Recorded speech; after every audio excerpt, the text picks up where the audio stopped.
মাকুম টিংৰাই গাঁৱৰ ধাননি পথাৰৰ পৰা চোৰে নিলে পানী যোগান প্ৰকল্পৰ সৌৰশক্তি চালিত প্লেট।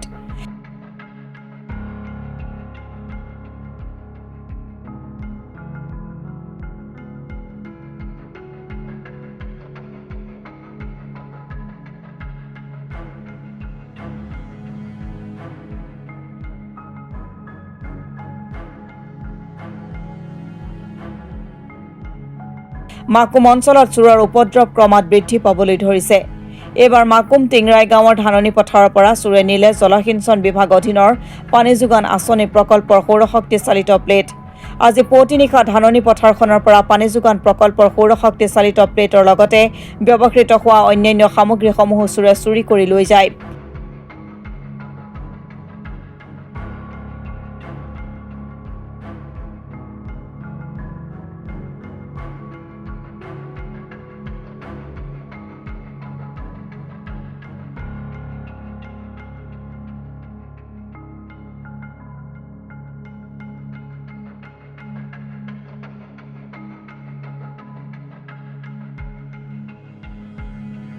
এই পানী যোগান প্ৰকল্পটোৰ পৰা এই অঞ্চলটোৰ প্ৰায় 10ৰ পৰা 15 জন খেতিয়কে পানী যোগানৰ সুবিধা লাভ কৰি আছিল।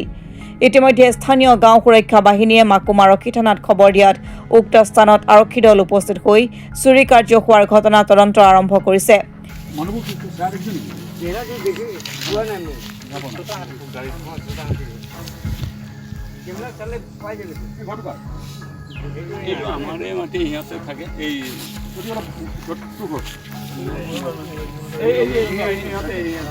এইটো হল ইয়াৰ পৰা সেৱা মেলা কাৰণে ইহঁতক কৈছিল আৰু এইটো চাইডত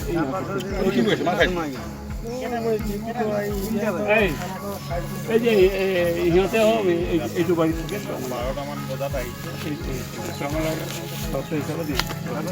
নাম শ্ৰী অমৰেশ দাস।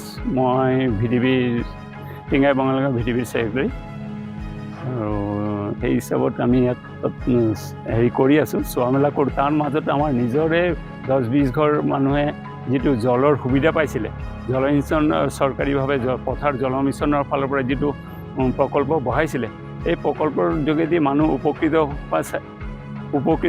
হৈ আছিলে। কিন্তু এই ছিষ্টেমটোৰ পৰা যোৱাকালি ৰাতি গোটেইখিনি ছ'লাৰ প্লেট, এদিন আৰ্থিং পষ্ট, এইখিনি গোটেইখিনি কোনো দুষ্কৃতিকাৰীয়ে চুৰি কৰি লৈ গ'ল।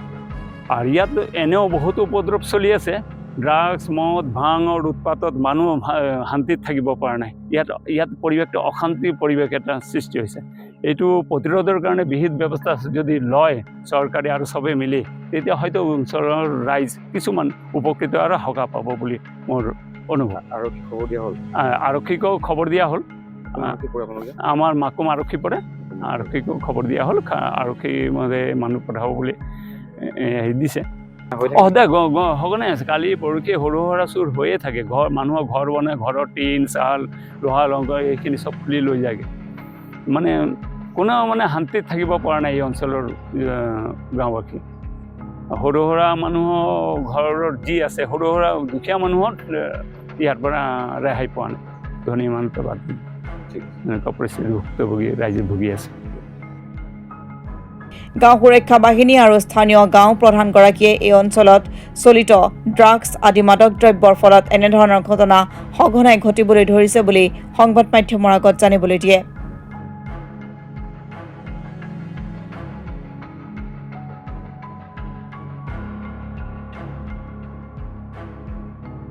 আমি এইটোৱে ক'ব বিচাৰিম যে যিটো আমাৰ চৰকাৰে খেতি পথাৰ কাৰণে যিটো এটা আঁচনিৰ যোগেদি এখন সুবিধা দিছিলে, আৰু এখন চলাৰ যিটো ছটটো সেইটোৱে নিলে ৰাতি চুৰ কৰি।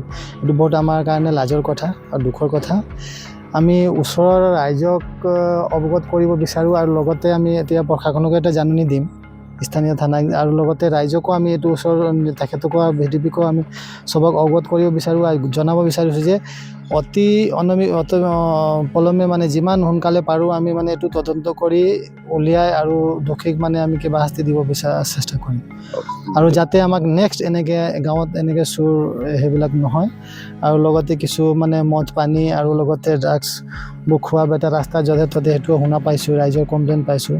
তো এইটো আমি ৰাইজক এটা মানে আমি সজাগতা হ'ব অহা কেইদিন ভিতৰত দিবলৈ বিচাৰিছোঁ আৰু আমি ৰাইজকো মানে চবক এটা সজাগতা উচেতন কৰিব বিচাৰোঁ যে মানে ৰাইজকো এইটো অলপ যোগদান দি প্ৰশাসনৰ লগত যোগাযোগ কৰি যাতে আমাৰ গাঁওখন শান্তি শৃংখলাৰে থাকক আৰু শুদ্ধ থাকক বুলি এইটো আমি ক'ব বিচাৰিম।